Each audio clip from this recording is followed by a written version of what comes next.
Mga ka-backyard, ito nga pala yung makikita natin o makikita nyo. Ito yung mga superworm na mga maliliit pa. Ito na yung cause of breeding ko na superworm. Ayan, marami na po sila niyan. Almost, yan, maliliit pa talaga, hindi pa masyadong mga malalaki. No? Sa mga nagtatanong pala dyan about sa superworm natin ay hindi pa po ako makapag-release ng superworm ngayon kasi pinapadami ko pa talaga ito para sa ganon ay tuloy-tuloy yung supply ng ating superworm. At ito kasi yung superworm na ito sana ay sariling gamit ko lang na ipakain sa aking mga alagang mga manok at crayfish. Pero dahil marami nagtatanong kung saan nakakabili yan, hindi pa po ako makapag benta ngayon. Ito pa yung mga superworm natin dito. Ayan, puro pa ito mga maliliit, halos bagong pisa pa lang. Ayan, kung makikita nyo, ayan, madami po ito. Siguro mga 2 buwan ay malalaki na ito, breeder size na, pwede na ulit tayo mag breed. Yung breeder ko po kasi dito is around nasa 400 pieces lang at unti-unti na po nagko-collapse yung ating mga breeders. Yan, kung makikita nyo yan, collapse na po yung iba. Ito po yung mga halos malalaki na yung iba. Ito yung mga naunang napisa. Yan.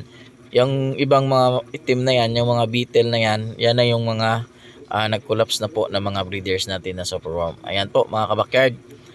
Yan. Ito po ay magandang source of protein sa ating mga alagang crayfish, manok, at ano pa, mga reptiles kung meron kayo. Ayan. Mura lang po ito nabili ko pero ngayon hindi pa po ako magre-release. 3 tray po ito. At ito po yung ipapakain natin sa kanila. Ito po yung giniling ko po na mga gulay.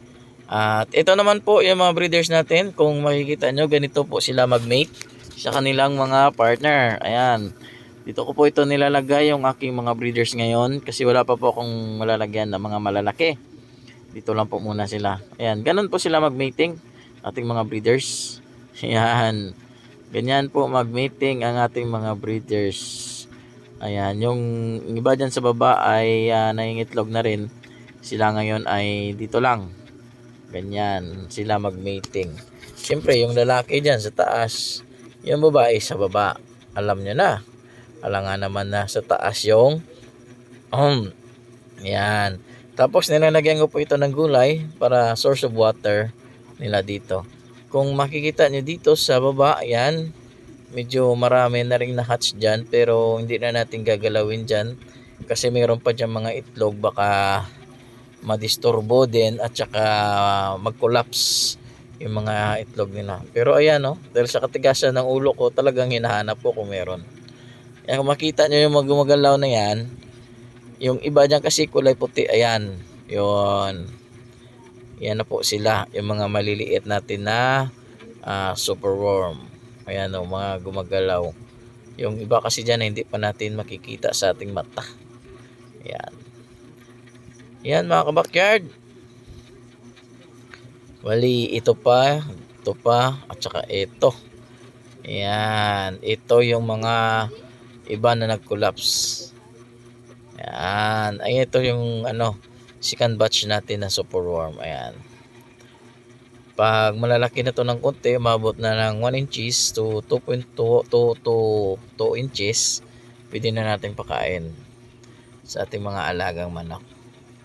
Yan mga kabakyard. No, ayan. Ito mga kabakyard ay malalaki na. Ayan. Marami po ito yung sa baba. Yung gagawin ko dito ay lilipat ko sa isang lalagyan. Ito yung isang female natin na beetle na nag-collapse na. Ganito po mangyayari sa mga females natin kapag sila po ay tapos na po mag-itlog ng marami. So far po marami po dito, no, sa baba ng tray na eggs na yan, marami pa yan. Siguro lahat po nasa 400 na breeders natin, hindi naman po lahat yung babae. Lagay natin yung kalahating babae. So nasa 200 plus na lang siguro to na babae yung nabubuhay. Yan. Dahon na po ng repolyo yung nilalagay natin dito, Chinese pichay, para maging source of water nila. Diyan po yung pagkain din nila para hindi rin sila mawala ng tubig sa kanilang dito sa kanilang bahay. kasi puro tuyo to. At kung saan saan lang yan sila ng itlog dyan sa egg tray. Ayan. Ayan mga ka-backyard. Yan po yung ating superworms. Tinitingnan ko po, hinahanap ko po dito kung merong itlog. Kasi minsan nasa taas ng tray yung mga itlog nila. Minsan naman sa baba. Pero halos po sa baba. Pag sa taas po kasi, minsan, huwag ko lang, baka nakakain din ng iba nilang kasama. Ayan po. At ganito naman po, mangitlog yung female natin na superworm na beetle.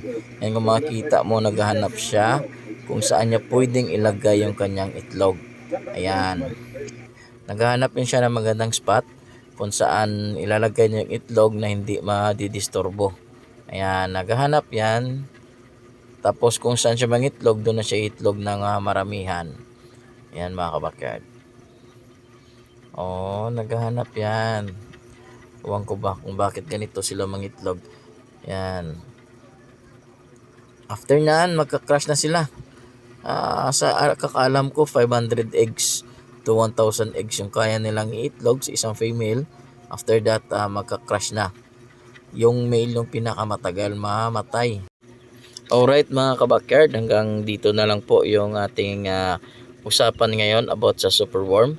At sa sunod ko po na upload, huwag niyo pong kalimutan mag-follow at saka mag-subscribe sa aking YouTube channel. Yan po, hanggang dito lang po mga ka-backyard, and God bless po sa inyong lahat po. God bless.